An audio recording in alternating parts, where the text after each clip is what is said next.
दुर्गा 10टा भुजा तांकर ब्लाउज किए सिलौथिले नहीं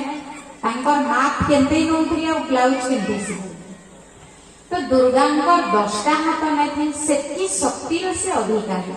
जेनता आम ईश्वरीय विश्वविद्यालय शिक्षा दिए आम जब राजयोग अभ्यास करमा दैनंदिन ताहले हमको अष्ट शक्तिर प्राप्ति है जमती सहन शक्ति समेटने समाने की शक्ति परखने की शक्ति विस्तार को संकीर्ण करने की शक्ति सामना करने की शक्ति सहयोग शक्ति विस्तार को संकीर्ण करने की शक्ति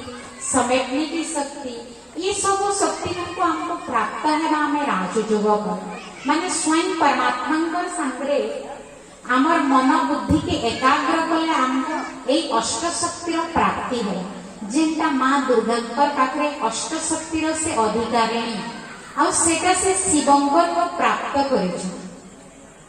आ तांको जे अस्त्र शस्त्र दिया है दुर्गा कहारी संगे लड़ाई झगड़ा करवा लगे अस्त्र शस्त्र दिया नहीं जाता तार ज्ञानर भावार्थ जानी ताके आमे प्रयोग करवा कलियुग अंतिम टाइम रे स्वयं परमात्मा को जन प्रत्येक आत्मा असमर्थ होइछन प्रत्येक आत्मा दुर्बल होइछन तो आमे परमात्मा संगे संबंध जोड़ी से अस्त्र शस्त्र ज्ञान भावार्थ जानी ताके आमे प्रयोग करना जनता माँ दुर्गति नाशिनी दुर्गा स्वदर्शन चक्र धारण कर स्वदर्शन चक्र अर्थ होचे आमे निजकु निजे दर्शन करमा जे आमे किए गोटे शुद्ध पवित्र आत्मा मोर पाखे केते भल गुण अच्छे आ केते खराब गुण अच्छे से गुण मानक मैं त्याग करनी आमे पर दर्शन नहीं करू आमे स्वदर्शन करमा निजकु निजे आमे देखना तबरे दुर्गा को देखाई शंख चक्र गदा पद्म धारण कर शंख होची मधुर ध्वनिर प्रतीक विभिन्न शुभ काम शंख बजा जाए आरती करा ये शंख बजा होता आ शंख बजा देखिए ओम ध्वनि उच्चारण ओम अर्थ होची ओ हूँ आमर आचरण उच्चारण आ मनर शक्ति तीन आमर एकाग्रता करा तीन यदि आमर एकाग्रता हेबा ताहले आमर प्रत्येक कर्म सुचारू रूप रे हेबा किंतु आमर तीन एकाग्रता नहीं आमे भाबुछु गुटे कहूछु गुटे आ करूछु जेनता गानाटा सेते बेले भल लागसी जेते बेले सुर ताल रे गानाटा बजा जायसी आ गाय जायसी ना तो आमर प्रत्येक कर्म रे भाबी चिंती कर्म कले प्रमाद न पड़े ना तो शंखर प्रतीक होची धीरे कह कम कह मीठा कह शॉर्ट आउट स्वीट पद्म फूलर प्रतीक होची न्यारा केरा पद्म फूल पानी पंक कादुअरे फुटिथिले मध्य तार देहरे पानी न लगे कि पंक न लगे कि कादुअ बेने पद्म फूलर संबंध थी सूर्य सांगरे सूर्य उदय हेबा पद्म फूलटा फुटवा सूर्य अस्त हेबा पद्म फूलटा मोड़ी जाए तो स्वयं परमात्मा मध्य हमको कहउछनी नरक सदृश दुनिया रे थाई किरी तमे कहारी सहित लिप्त संबंध नहीं जोड़ कहारी संगे तमे बेसी नहीं मिस जार संगे बेसी मिसबो से तुमको कष्ट दे दुख दे नहीं तो आमे निर्लिप्त संबंध जोड़ आ दुर्गा देखे गदा धारण करिछन तलवार धारण करिछन धनुष धारण करिछन त्रिशूल धारण करिछन जेथरे महिषासुर के से बद्ध कले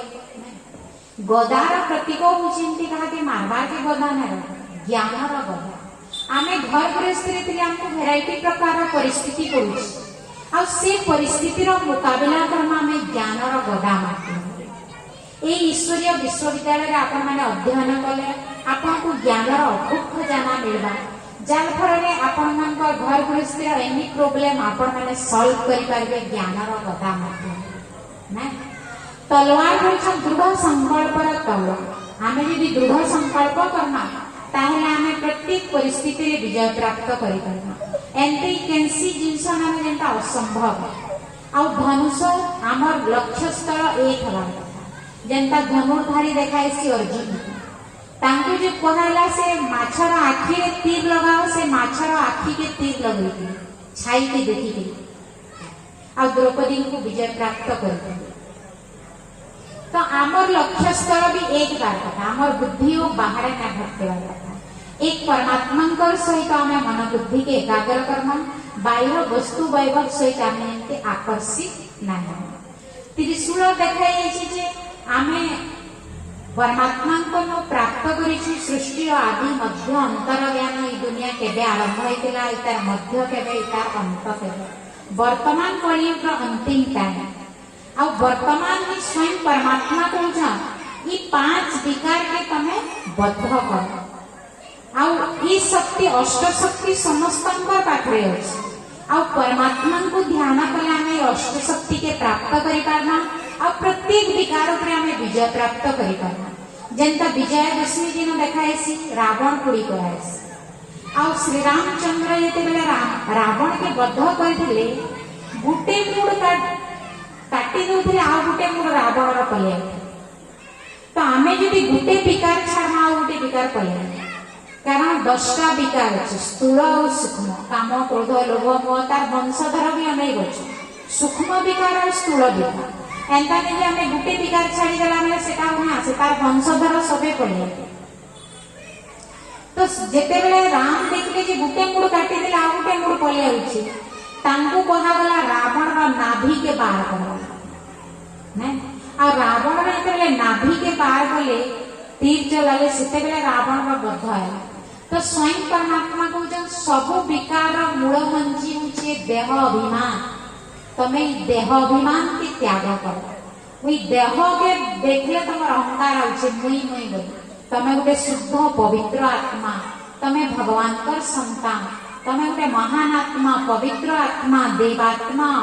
आमर आत्मा रे बहुत शक्ति अच्छी आत्मा हूँ शांत स्वरूप प्रेम स्वरूप आनंद स्वरूप सुख स्वरूप ज्ञान स्वरूप पवित्रता स्वरूप ये शक्ति स्वरूप आम इमर्ज कले सब शक्ति आम पाखे पलि आए किंतु ये शक्ति लगे आम केते तीर्थ मंत्र व्रत करूँ घरे बसी भी आप किसी टाइम राजयोग अभ्यास करेंगे निज को आत्मा भाविक परमात्मा चिंतन करेंगे आप जिते भी टेंशन थे भी गारंटी है आपको रियल शांति अनुभव है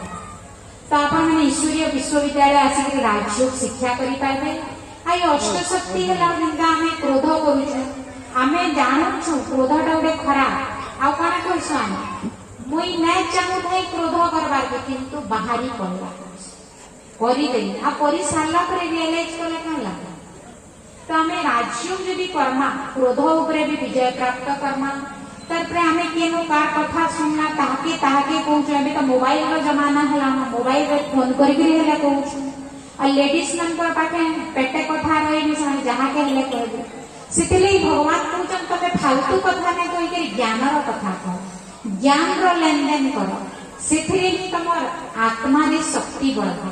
आ बाह्य चिंतन बाह्य कथबार्ता है आमर आत्मा रे नेगेटिव थिंकिंग बेसी है जमी आम आत्मा आहरी कमजोर आहरी दुर्बल होता तो दुर्गति नाशिनी माँ दुर्गा